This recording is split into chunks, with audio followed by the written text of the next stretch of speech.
Welcome to our channel. ఈ మధ్య కాలంలో మనం చూస్తున్నాం చిన్న, పెద్ద తేడా లేకుండా ప్రతి ఒక్కరిలో నరాల బలహీనత ప్రాబ్లమ్. నరాల బలహీనత అంటే చాలా మందికి అంటే అరికాళ్ళ మంటలు, చేతులు తిమ్మిర్లు అండ్ మెడ పట్టేయడం ఇలాంటివన్నీ జరుగుతా ఉంటాయి. సో, ఈ సింప్టమ్స్ ఉంటే నరాల బలహీనత అంటారా?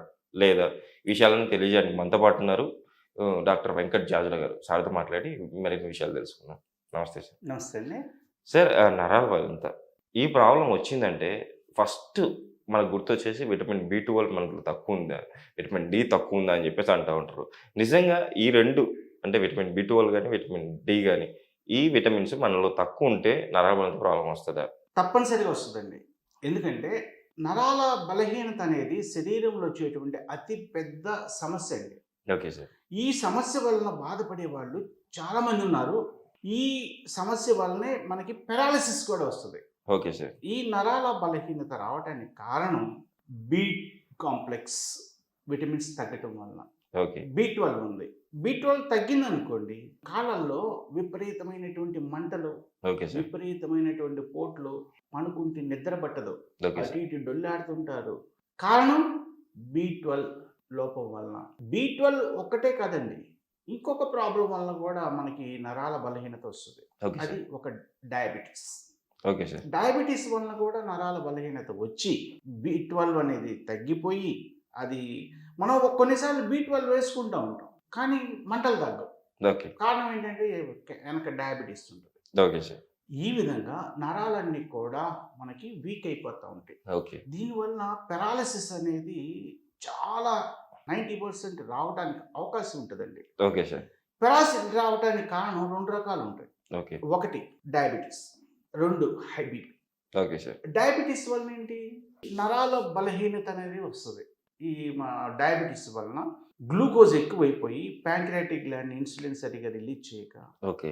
ఈ రక్తం చిక్కబడిపోయి నరాల మీద ఉన్నటువంటి మైలిన్ షీట్ అనేది ఒకటి ఉంటుందండి, కొవ్వుతో కూడుకున్నటువంటి పొర. అది ఓకే సార్. ఆ పొరకి రక్త సరఫరా అందక, ఇందువలన చిక్కబడ్డటువంటి రక్తం ఓకే సార్. అందక నరాలు డ్యామేజ్ అయిపోతాయి. ఓకే. నరాలు డ్యామేజ్ అయిపోవడం, బి12 లోపం వలన నరాలు డ్యామేజ్ అయిపోతాయి, డయాబెటీస్ వలన కూడా నరాలు డ్యామేజ్ అయిపోతాయి. చిక్కబడ్డటువంటి రక్తం డయాబెటీస్ వలన మనకి తలలో, కళ్ళల్లో, కాళ్ళల్లో సన్నటి బ్లడ్ వెజల్స్ ఉంటాయి. Okay sir. ఈ బ్లడ్ వెజల్స్లోకి చిక్కబడ్డ రక్తం వెళ్ళలేక, ఓకే. వెళ్ళినా బయటికి రాలేక గడ్డగట్టిపోద్ది ఓకే సార్. ఈ లోపల మెదడులో. ఎప్పుడైతే గడ్డగట్టిందో, ఇటువైపు గడ్డగట్టింది అనుకోండి, ఎడం చెయ్యి, ఎడం కాలు సిగ్నల్స్ అనేవి కట్ అయిపోతాయి. ఓకే. ఆ నరాల వ్యవస్థకి ఈ సిగ్నల్స్ పాస్ కావు. ఓకే. అంటే మన ఈ చెయ్యి మీద ఏదన్నా గుచ్చుకున్నా, చేంగుట్టినా, ఎటువంటి స్పర్శ ఉండదు.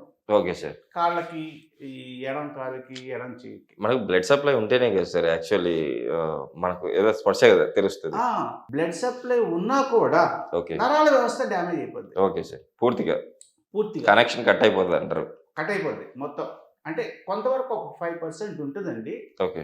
ఆ 5% వలన పాపం పారాలిసిస్ వచ్చిన వాళ్ళు ఏమి చేయలేరు. ఒక మనిషి కావాలి వాళ్ళకి పారాలిసిస్ రావడానికి. వాష్రూమ్కి వెళ్ళాలన్నా, ఏదైనా తినిపించాలి, ఏదో కూడా అంటే మన పనులు మనం చేసుకోలేము అంటారు. చేసుకోలేము. యెస్. హై బీపీ వలన కూడా పారాలిసిస్ వస్తుందండి. Okay sir. హై బీపీ వలన ఏమవుతుంది, బ్లడ్ ప్రెషర్ ఎక్కువైపోయి, ఓకే. ఈ సన్నటి మెదడులో సన్నటి బ్లడ్ వెజల్స్ ఉంటాయి అని చెప్పాను కదా, యెస్. ఈ ఫ్లోకి సన్నటి బ్లడ్ వెజల్ ఏమవుతుంది, పగిలిపోయి బ్లడ్ బయటకు వచ్చి గడ్డగట్టింది.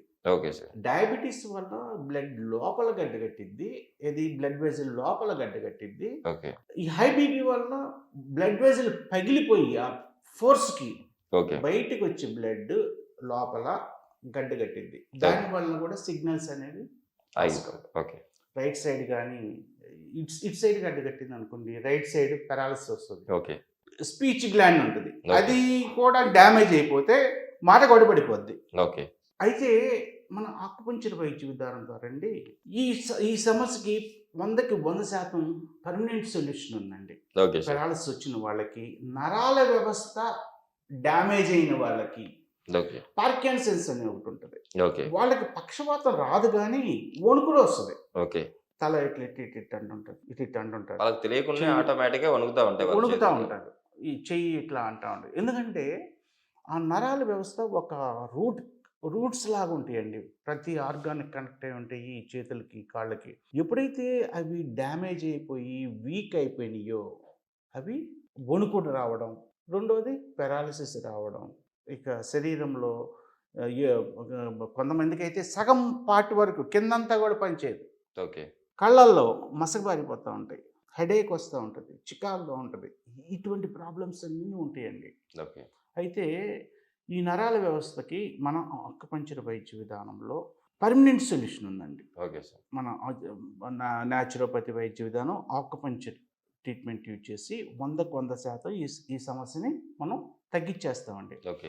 ముందుగా ఈ సమస్య రాకుండా ఉండాలంటే మెయిన్ ఆహారం అండి. Okay sir. మనకి ఆహారం అనేది చాలా ఇంపార్టెంట్. ఆ ఆహారాన్ని తీసుకుంటే ఇటువంటి సమస్యలు రావు first. Okay. Prevention is better than cure అన్నారండి. యెస్. Correct sir. సో ఈ ఈ వ్యవస్థ, ఈ నరాల వ్యవస్థ డ్యామేజ్ కాకముందే మనం ఏం చేయాలి? B12 ఆహారాన్ని ఎక్కువ తీసుకోవాలి. Okay sir. D3 వచ్చేటువంటి ఆహారాన్ని ఎక్కువ తీసుకోవాలి. ఈ రెండే కాదు, మనకు అన్ని విటమిన్స్ వచ్చేటువంటి ఆహారాన్ని తీసుకోవాలి. ఇవన్నీ ఎక్కడ ఉంటాయండి? మనకి ప్రకృతి ద్వారా, పంచభూతాల ద్వారా, ఓకే సార్. మనకు బయట పండినటువంటి ఆహారం ద్వారానే వస్తాయి. ఆ ఆహారాన్ని తీసుకోవాలి. ఇవన్నీ కూడా సమస్య రానే రావు. ఓకే. ఇదివరకు రోజుల్లో మనుషులు 150 సంవత్సరాలు, 200 సంవత్సరాలు, 300 సంవత్సరాలు ఇట్లా బతికారు. ఎటువంటి సమస్య లేకుండా. ఎందుకంటే ప్రకృతి పరంగా దొరికేటువంటి ఆహారాన్ని తీసుకుంటారు. ఇప్పుడు D3 ఉంది. D3 ఎలా వస్తుందండి మన శరీరంలోనికి?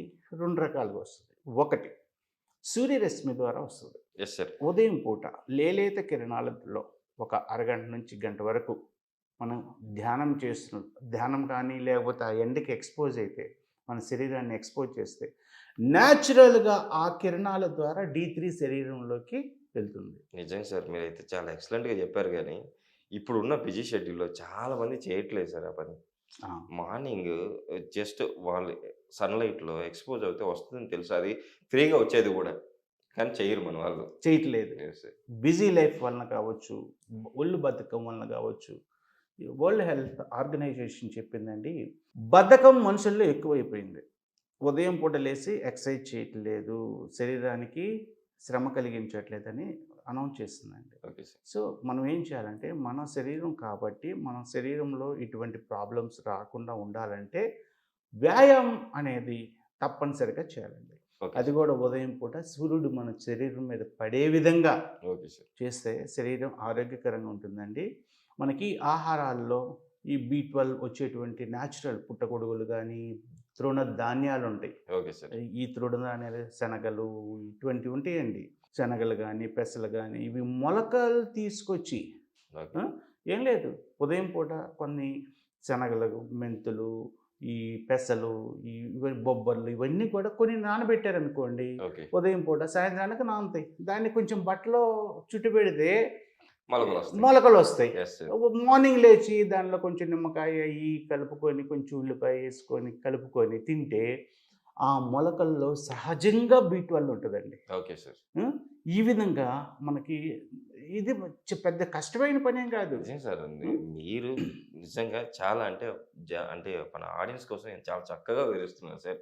కంపల్సరీ మన ప్రేక్షకులు కూడా మీరు చెప్పినట్టు విటమిన్ B12 ఆ మొలకల్లో ఏదైతే స్ప్రౌట్స్ ఉన్నాయో వాటిలో దొరుకుతాయి. కంపల్సరీ మీరు చెప్పినట్టు చేస్తారు. అండ్ డి విటమిన్ తగ్గిన వాళ్ళకి సన్‌లైట్ నుంచి చాలా చక్కగా అందుతుందని కూడా చెప్పారు. కంపల్సరీ చేస్తారు సార్ ఈ రోజు నుంచి.